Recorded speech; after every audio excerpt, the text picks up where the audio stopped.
Welcome to Tech Corner at ESP Guitars. My name is Todd Binder. I'm VP of Product Development, and I'm going to show you today how to adjust the truss rod on your guitar. Now, the purpose of a truss rod is to adjust the bow in the neck.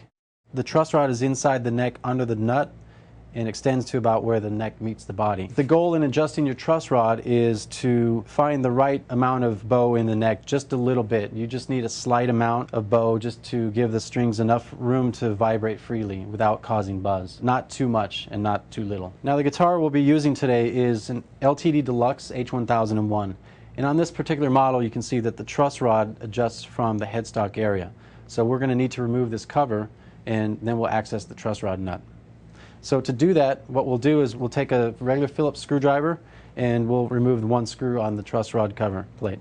Now, I'm going to use a power screwdriver here, but you can use whatever screwdriver you have. It's a standard Phillips, and we just need to remove that one screw, take this cover plate off, and then you can see in here that there's an access hole for adjusting the truss rod. Now, the tool we'll use for this is we'll use a 4mm Allen wrench.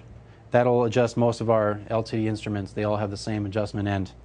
And what we'll do in this case, this example, we have a guitar that has too much bow in the neck.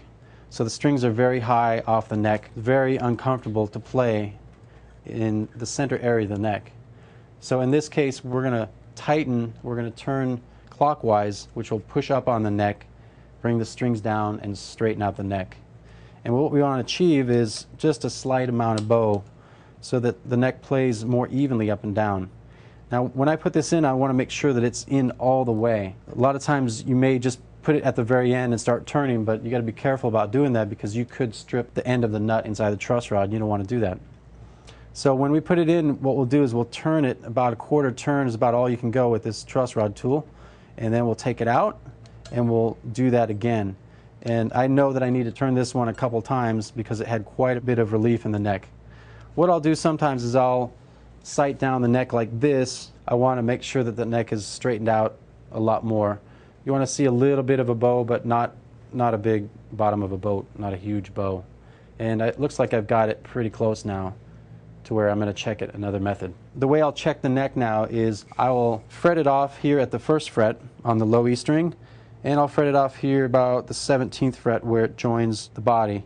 I'll extend my index finger here over the string, and I'll keep those two areas pressed down to the frets. I'll see how much of a gap there is between the string and the frets. Now I've got a very, very slight gap, and it looks pretty good. What you want to achieve, maybe you can visualize a business card or a little bit less than a business card. That's about the gap that you'd want, just a little bit. So this looks about right. I'll check a few notes, just make sure there's no abnormal buzz, and it looks like we're good to go with this one.